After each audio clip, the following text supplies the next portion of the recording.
আসসালামু আলাইকুম শিক্ষার্থী বন্ধুরা, স্ক্রিনে যে ডিজাইনটি দেখতে পাচ্ছেন এটি একটি ফোল্ডার ডিজাইন। এটি অ্যাডোবি ইলাস্ট্রেটরের মাধ্যমে করা হয়েছে।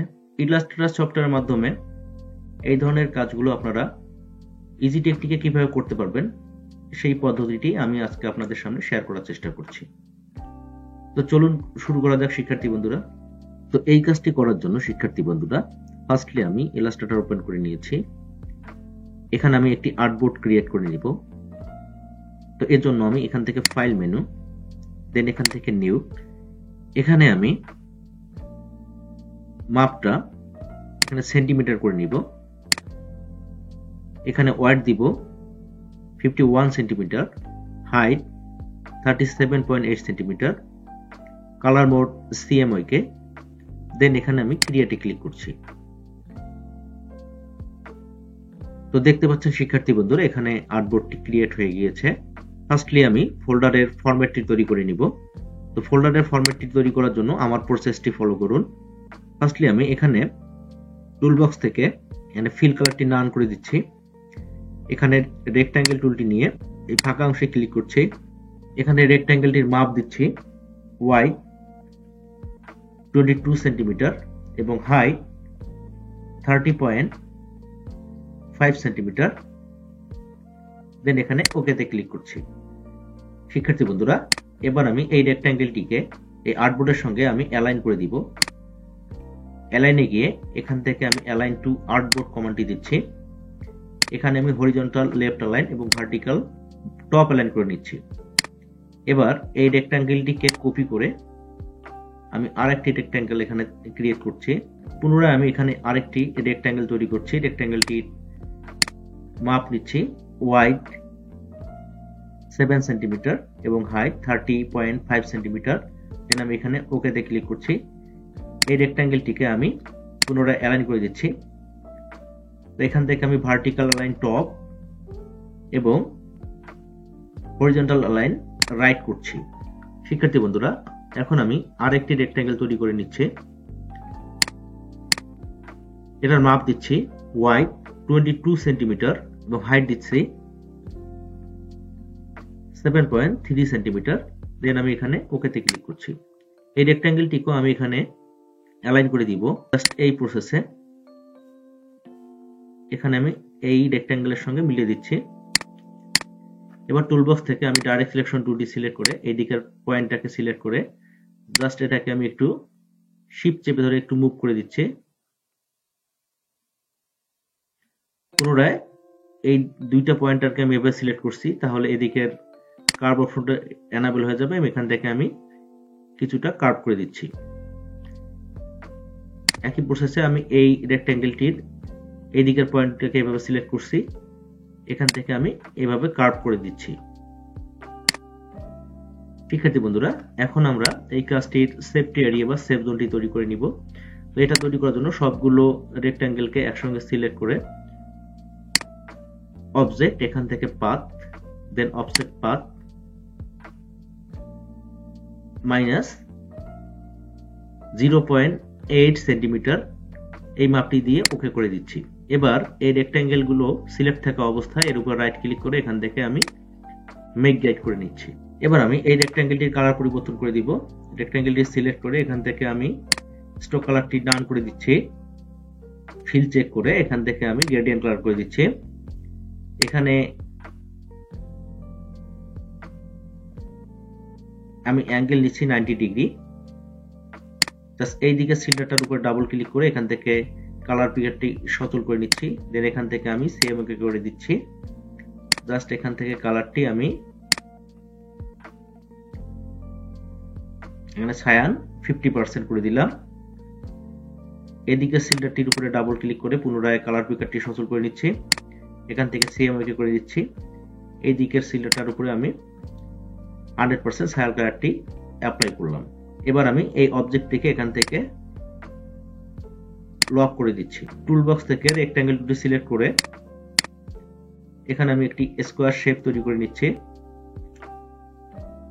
এই কাজটি করার জন্য শিফট চেপে ধরে আমি স্কোয়ার শেপটিকে ড্রয়িং করে নিলাম। এবার এটাকে আমি এভাবে 45 ডিগ্রি অ্যাঙ্গেলে রোটেট করে দিচ্ছি। আমি কিছুটা রিসাইজ করে নিলাম।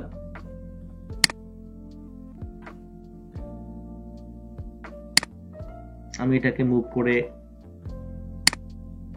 জাস্ট এখানে নিয়ে আসলাম। রেক্ট্যাঙ্গেলটির লাইন থিকনেস আমি এখান থেকে একটু বাড়াই দিচ্ছি, জাস্ট এখান থেকে একটু কার্ভ করে দিচ্ছি।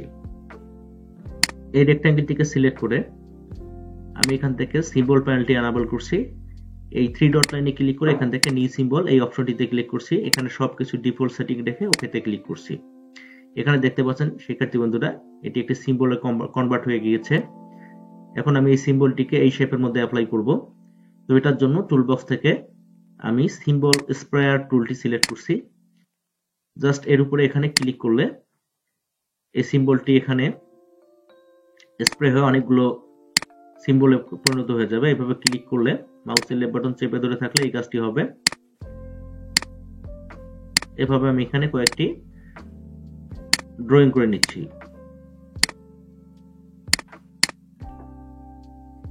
এবার টুলবক্স থেকে পুনরায় এখান থেকে আমি সিম্বল সাইজার টুলটি সিলেক্ট করছি। সিম্বল সাইজার টুলের কাজ হলো যে কোনো সিম্বলের উপরে ক্লিক করলে সে সিম্বলটি এভাবে রিসাইজ হয়ে যাবে। আবার অল্টার চেপে ধরে ক্লিক করলে রিসাইজ হয়ে সেটি ছোট হয়ে যাবে। তো এভাবে আমি কাজটি করে নিচ্ছি। পুনরায় আমি টুলবক্স থেকে সিম্বল শিফটার টুলটি নির্বাচন করছি। এখান থেকে আমি সিম্বল শিফটার টুলের কাজ হলো যে কোনো সিম্বলকে স্থানান্তর করে দেওয়া।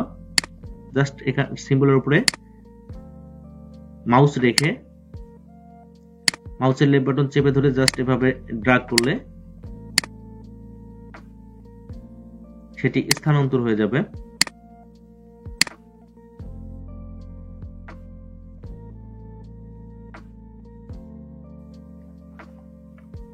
সিম্বলগুলোকে আমি আরো কিছুটা এখান থেকে রিসাইজ করে নিব।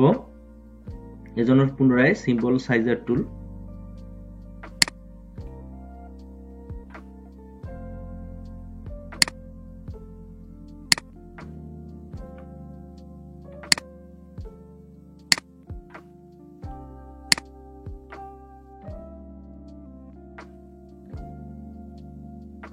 এখান থেকে আরেকটু আমি এগুলোকে শিফট করে দিব।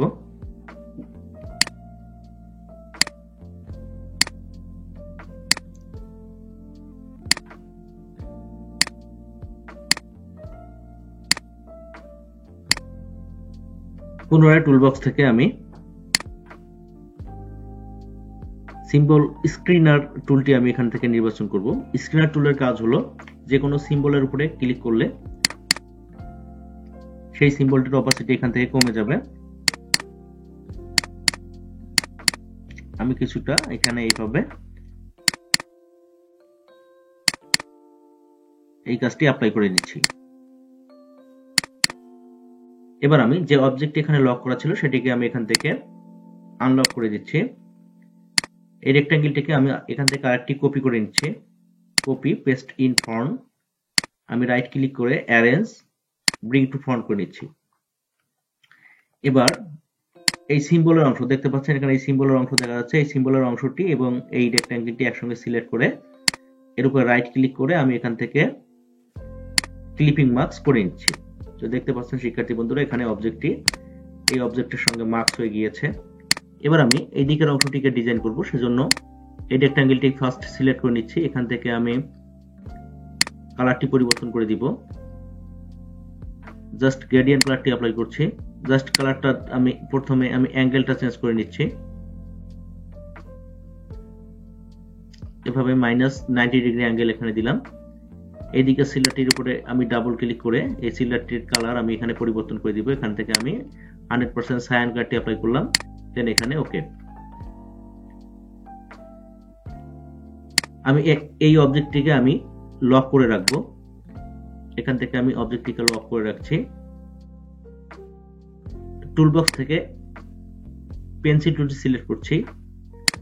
জাস্ট এইভাবে এখানে ড্রয়িং করে নিচ্ছি।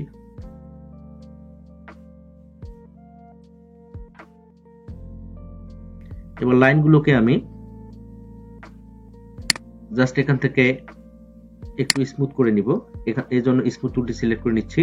জাস্ট এই পয়েন্টগুলোর উপরে এভাবে ড্রাগ করলে এখানে লাইনটি এভাবে স্মুথ হয়ে যাবে। একই প্রসেসে আমি অন্যান্য লাইনগুলোর মধ্যেও সেম কাজটি করব। লক্ষ্য করুন, এভাবে আমি স্মুথ করে নিচ্ছি। প্রত্যেকটা লাইনের এখানে কালার পরিবর্তন করে দিব। একটা একটা করে আমি কালার পরিবর্তন করে দিচ্ছি।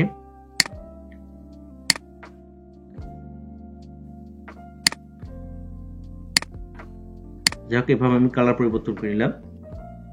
সবগুলো রেখাকে আমি এভাবে সিলেক্ট করলাম। এবার এখানে ব্লেন্ড টুলে ডাবল ক্লিক করে এখান থেকে এখানে স্পেসিফাইড স্টেপস এর এখানে সংখ্যাটা আমি 1 দিলাম, দেন ক্লিক ওকে। এবার আমি এই টুলটি সিলেক্ট থাকা অবস্থায় জাস্ট এই ফার্স্টলি এই রেখার উপরে ক্লিক করব। এবার একই প্রসেসে এই পরের রেখার উপরে ক্লিক করব। এইভাবে আমি প্রত্যেকটা রেখার উপরে জাস্ট এইভাবে একটা করে ক্লিক করছি।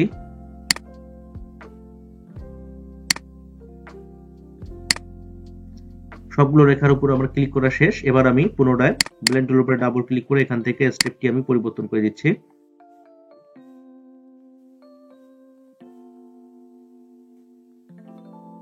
এখান থেকে আমি স্টেপটি এখানে পরিবর্তন করে এখানে ওকে করে দিলাম।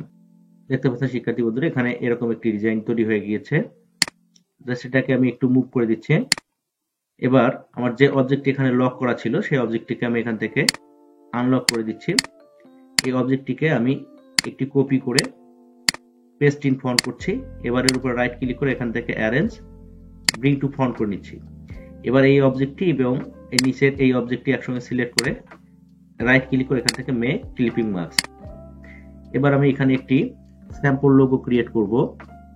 তো এই কাজটি করার জন্য আমি এখান থেকে স্ট্রোকে হোয়াইট কালার করে নিচ্ছি। টুলবক্স থেকে আমি ইলিপস টুল সিলেক্ট করছি। এখানে একটি আমি সার্কেল ড্রয়িং করে নিব। তো আমি সার্কেল একটি ড্রয়িং করে নিলাম। এবার এই সার্কেলটি সিলেক্ট থাকা অবস্থায় ইফেক্ট, এখান থেকে ডিস্টোর্ট এন্ড ট্রান্সফর্ম, দেন ট্রান্সফর্মে যাব। এখানে আমি হরিজন্টাল মুভ একটু বাড়াই দিব। জাস্ট আমি এই প্রসেসে একটু বাড়াই দিলাম। এখানে আমি 5টি কপি করলাম, দেন ওকে। এবার এই অবজেক্টটি সিলেক্ট থাকা অবস্থায় পুনরায় ইফেক্ট, এখান থেকে distort and transform, then transform, apply new effect. এখানে এবার আমি ভার্টিক্যাল মুভ অপশনটি একটু বাড়িয়ে দিচ্ছি।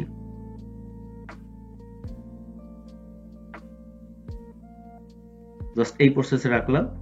এখানে আমি পুনরায় 5টি কপি করলাম, দেন এখানে ওকে। এবার এই অবজেক্টটি সিলেক্ট থাকা অবস্থায় অবজেক্ট, এখান থেকে এক্সপ্যান্ড অ্যাপারেন্স করে নিচ্ছে। আমি একটু রিসাইজ করে নিলাম।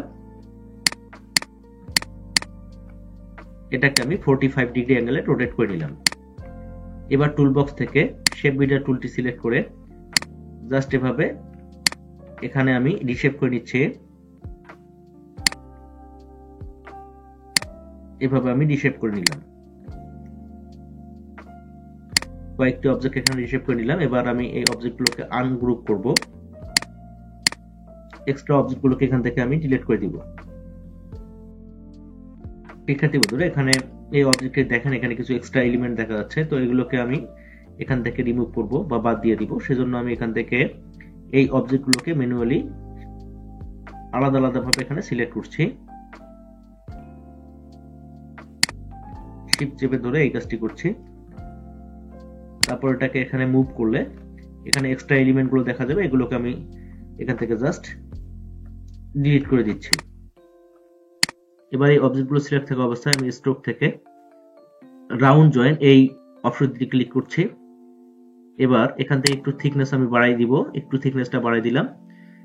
অবজেক্ট থেকে এক্সপান্ড, এখানে ফিল অপশনটি আনচেক করে স্ট্রোকটি সেট রাখা অবস্থায় ওকে করে দিলাম। দেখতে পাচ্ছেন সবগুলো এখানে স্ট্রোক ফিলে কনভার্ট হয়ে গিয়েছে। এবার আমি পাথফাইন্ডার থেকে এখানে ইউনিট করে দিচ্ছি। এর উপরে রাইট ক্লিক করে এখান থেকে রিলিজ করে দিচ্ছি। জাস্ট এই বাইরের অবজেক্টটিকে সিলেক্ট করে এখান থেকে আমি হাইড করে দিচ্ছি। এবার এর ভিতরে যে অবজেক্টগুলো ক্রিয়েট হয়ে গিয়েছে এগুলোকে আমি এখান থেকে কালার পরিবর্তন করে দিব।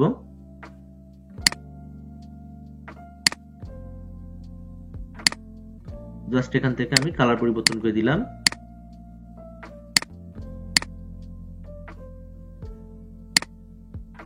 এভাবে কালার পরিবর্তন করে দিলাম। এবার যেটা আমার হাইড করা ছিল সেটাকে এখান থেকে আমি শো করে দিলাম। সবগুলো অবজেক্টকে একসঙ্গে সিলেক্ট করে এখান থেকে গ্রুপ করে নিলাম।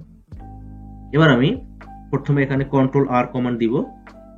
এই অবজেক্টটিকে সিলেক্ট করে এখান থেকে একটি গাইড নিয়ে জাস্ট এর মাঝখানে বসাবো।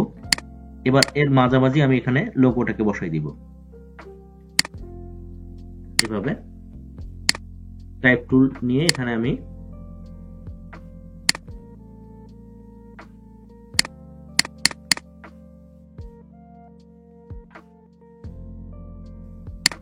জাস্ট এখান থেকে আমি ফন্টটা পরিবর্তন করে দিব।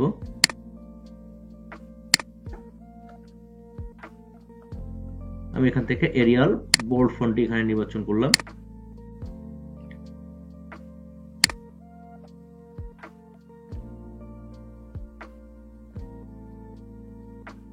এটিকে আমি এখান থেকে ইয়েলো কালার করে দিলাম।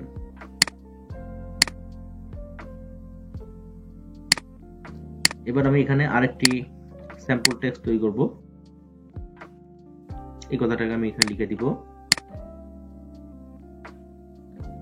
এটার কালার পরিবর্তন করে এখান থেকে আমি ব্লু কালার করে দিচ্ছি।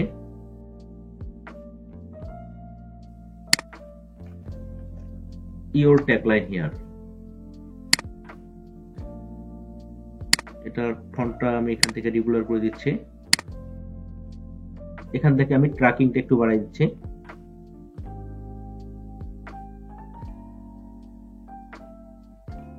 এটার কালার আমি এখান থেকে পরিবর্তন করে দিলাম। জাস্ট এইভাবে কালার পরিবর্তন করে দিলাম। এই দিক অংশের কালার গুলো পরিবর্তন করে দিব। জাস্ট এখান থেকে আমি ফিল কালার করে নিলাম। এখানে আমি জাস্ট গ্রেডিয়েন্ট কালারটি অ্যাপ্লাই করব। জাস্ট এখান থেকে আমি অ্যাঙ্গেলটি পরিবর্তন করে নিব।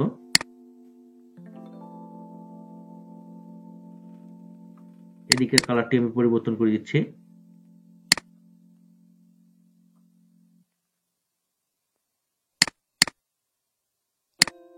আমি এখানেও সেম কালারটি অ্যাপ্লাই করে দিচ্ছি। জাস্ট এখান থেকে আমি অ্যাঙ্গেলটি পরিবর্তন করে দিচ্ছি।